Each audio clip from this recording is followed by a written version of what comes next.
So, the second act of Ei's story quest is one of the most emotionally gripping narratives Mihoy HOYOVERSE has released to date. I definitely teared up in the ending stages of the quest myself, and I'm sure I'm not alone. And really, I was just very happy to see HOYOVERSE nail the elements in Ei's character arc that they introduced in Act 1 of her individual quest. Speaking of which, I will touch on how Ei's Act 1 was successful in developing her character, although many want to believe in the contrary, but that won't be until a little later in the video. Because the main thing I want to address is a thought that just wouldn't leave my head after letting Ei's quest soak in for a night. And that's how the second act of Zhongli and Ei's respective story quests are actually really cool mirrors, yet also foils of each other at the same time.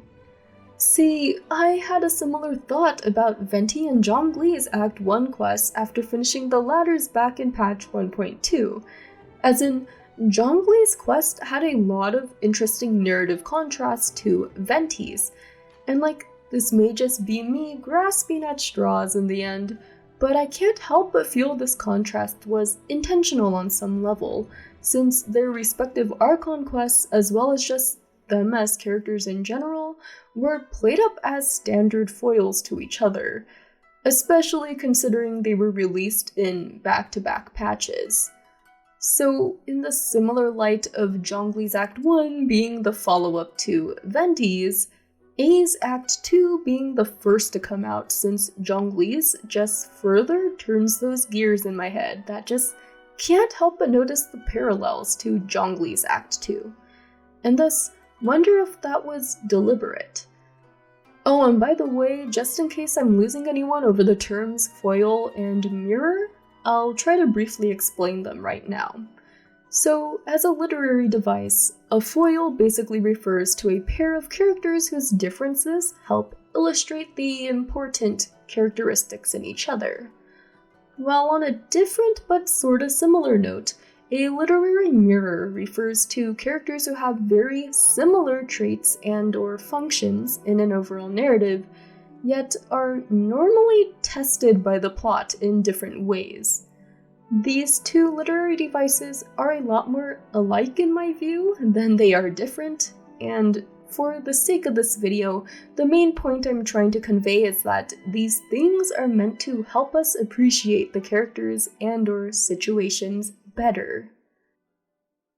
So, Ei and Zhongli seem more like mirrors to me than traditional foils, especially when viewed side by side with Venti in the mix. You see, while Venti is an entirely free spirit, with freedom as the very ideal he's chosen for Mondstadt, Zhongli and Ei are much more orderly in their approach to governance. And no, I'm not mistaking Ei for the Raiden shogun here, and I'll explain in just a moment.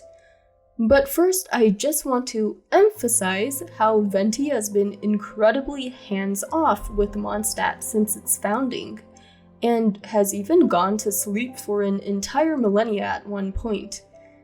In general, Venti plays a role in Mondstadt's current affairs only under the direst of circumstances, such as doing away with the long-reigned tyranny of the Lawrence clan, or protecting Mondstadt from the corrupted Durin's attack, not to mention the City of Freedom's Archon quest in-game.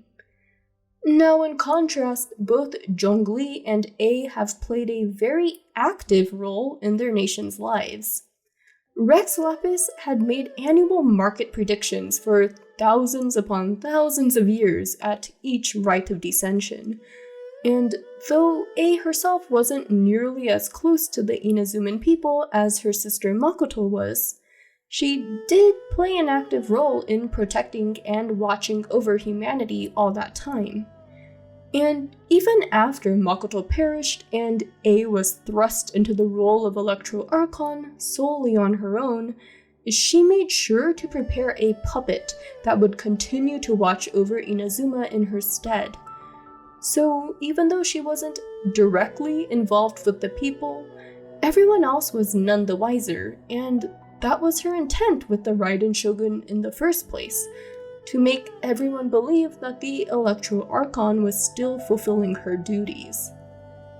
Ei and Zhongli also seem closer in personality and demeanor to each other than to Venti and his whimsical nature. You see, one of the titles Morax is known for is the Warrior God, for having mastered a number of martial arts, and in a similar light, Ei's sheer prowess with both sword and polearm seems to paint this picture that both are very disciplined and diligent individuals. Not that musicians or those involved in the fine arts aren't diligent in their craft, it's just that I don't get that vibe from the super laid-back bard.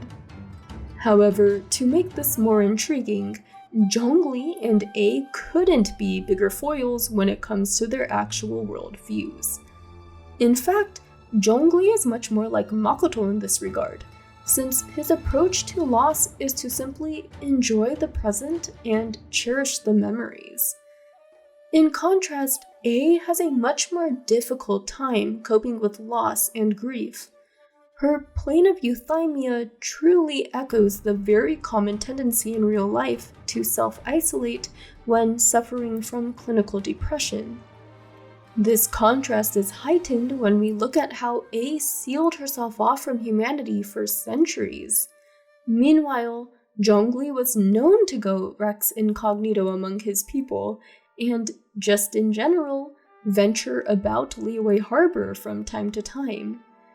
Now, I have a bit more to say about their contrasting worldviews, well, at least prior to the conclusion of Ei's Act 2, but before that, let's finally have a look at their second story quest, shall we?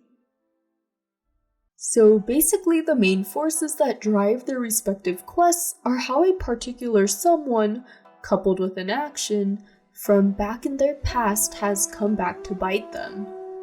In Ei's case, it's the puppet she made, and in Zhongli's, it's the old friend he sealed away. However, Ei creating the shogun was an action she willingly chose to carry out, while Zhongli's sealing of H-Daha was something he was more forced into due to the Geodragon's erosion getting out of hand. These actions all those centuries ago are also paralleled in their respective Act 2 quests, where Zhongli is forcibly dragged back into battle by H-Daha himself, while Ei seeks confrontation with her puppet via her own initiative in the end, all in order to gain back the ability to traverse the mortal realm freely and uphold her new vision for Inazuma's future. Now in the end, Ei is able to reconcile with the puppet who was once skeptical of her, with both of them agreeing to work together to ensure Inazuma's future.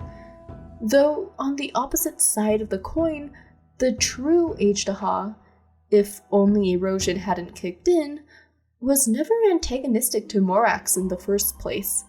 His benevolent consciousness actually helped us immensely during Zhongli's Act 2 quest, instead of being a barrier to progress that Ei eventually had to confront. I also just find it quite fascinating that the Raiden Shogun and H-Daha can technically both classify as a product created by their respective archons, though the Shogun puppet much more so as a truly artificial creation, compared to how Zhongli really only unearthed H-Daha and bestowed sight to him. These two weekly boss figures also contrast in how the Shogun puppet is completely unaffected by erosion, while such is sadly not the case for the Geo Dragon. And though we do get closure about the real and benevolent H-Daha's intentions in the end, we don't really get true closure like Ei is able to with Makoto, since H-Daha is merely sealed once again. And in fact, he himself even says he can't guarantee he won't attack Liyue a second time. In contrast to that, Ei is able to have that final bit of closure with that final remnant of her beloved sister Makoto. This is true closure in my eyes, since Ei already knew and had come to terms with the fact that Makoto was truly dead. This was just the final remaining piece of her consciousness still left in Teyvat. But overall, both Act 2 story quests deal with the concepts of loss, grief, and how a person must learn to cope. Ei's story is a natural, dynamic exploration of these ideas, though, while Zhongli's is static. This doesn't necessarily mean the latter's is bad, and I'll touch on that in just a bit, but first I want to cover Ei's character growth over the span of the Inazuman Archon quest, to the finale of her Act 2 and the lifting of the Sakoku decree. Which brings us to Act 2 of Ei's story quest, and how her venturing out to experience her people firsthand was what really set her character development in motion. I've seen her Act 1 criticized a lot for being just a dating sim, but it's only by seeing with her own eyes the beauty of her people's progress over the centuries that allows for her eventual change of heart, at least in a much more satisfying way than what we all got out of the Archon quest. So many things regarding the present-day businesses and merchants were entirely new to her. But even though things were different, she slowly began to realize that the vibrant spirit of her people hadn't waned at all. The issue with the Kujo successor further explores this idea. You see, Ei recounts that the very first Kujo who came to be appointed as Tenryou commissioner was due to his ability to beat her in a duel. Then, fast-forwarding so many hundreds of years to present day, Ei stands disappointed that none before her possessed the courage to even challenge her one-on-one. But it's Kujo Kamaji's sheer honor and resolve, despite his physical weakness, that helps prove to Ei that though some things in Inazuma have changed, the pride and courage demonstrated by some remains eternal. It's only via this first-hand experience in Act 1 that Ei had her pre-existing worldview challenged, which ultimately placed her on the path to acknowledging that the past her was wrong for stripping people of their dreams, for assuming that they wouldn't be able to build resilience and move past the adversity that naturally comes with the pursuit of one's aspirations, that getting close to others or to reaching one's goals also comes with the possibility, or more like the eventual inevitability, of loss. These flaws in Ei's initial worldview are what lend itself to her dynamic character arc, or in other words, the significant change and development she displays from the time of her introduction in the narrative to the resolution of her Act 2 quest. In contrast, Zhongli has been a relatively static character for the entire time we've known him in Genshin so far. Now, for some reason or another, static characters in stories display no significant change in the narrative, with common reasons being they've already went through a character arc prior to the start of the story, or they may have an innate temperament that just lends to dealing with life's difficulties better. And as a social worker grad and someone who has some experience in clinical therapy, I can attest that this is very much a real-life thing. Or perhaps the character simply doesn't need to change for the story to still be enjoyable. Sherlock Holmes and Dr. Watson are just some examples of this. So going back to Zhongli, his experience with the people is very different from Ei's, seeing how he's dwelt among them since the very beginning, from all the way back to the Guizhong assembly days. And though he did play an active role in their lives and establishing Liyue's laws, he largely left the actual development of commerce and the markets to the citizens of Liyue. Then we see in the Archon quest that he did have faith that humanity could prove themselves capable to stand on their own without him. And as for the concept of coping with loss, Zhongli is clearly no stranger to this, considering the deaths of Guizhong and many adepti throughout the millennia. as well as the loss of Marchosius and Ajdaha as he once knew them. So with all this said, we're likely catching Zhongli at the end of many character arcs already. I mean, he is 6,000 years old. So I, for one, am expecting not much character development from him, but more an unearthing of some more, maybe sus decisions he may have made in the past. I mean, though he comes across as a very earnest individual so far, who's to say we can trust him at his word? But to wrap up this section about static characters, static doesn't necessarily mean bad or inferior. Many of the most beloved characters in popular fiction are actually static characters, such as Uncle Iroh in Avatar: The Last Airbender, or Dumbledore in Harry Potter. See, when done properly, static and dynamic characters end up complementing each other's similarities and differences, as well as the overall main narrative. Variety is the spice of life after all. And speaking of this older and more learned figure archetype, I've been planning a series on the Genshin characters and the Fool's Journey if they were assigned one of the major arcana, and in Zhongli's case, he'd definitely be the Hierophant. Or in other words, the older and wiser figure who has lessons to share from the life's journey they've already taken so far. But as a final couple points, the first I want to examine is the ludonarrative cohesiveness HOYOVERSE implemented regarding the gameplay/party makeup of each quest's respective boss. I like to think that the fight against Ajdaha allowed our entire party because 1. It wasn't symbolic of a personal hurdle to overcome like Ei's. It was simply to make sure Ajdaha didn't escape from the seal. And 2, Zhongli always seemed more open to help in the first place, like how he brought on the Adepti and Yakshas to help him protect Liyue over the course of history. In fact, even Morax couldn't seal away Ajdaha on his own initially, so he relied on Mountain Shaper, Moon Carver, and a third unknown Adeptus to help him in that regard. On the opposite side of the coin, Ei's fight with the Raiden Shogun was much more than just mere battle. It was a test of ideals. And most importantly, Ei had to prove not just to the puppet, but also to herself that she was ready to move forward. Beyond the despair of losing those she held dear, beyond her misunderstandings of human nature, and beyond the outdated principles of eternity she once laid out for Inazuma. Ultimately, this was a challenge that, at the end of the day, only she alone could seize victory of.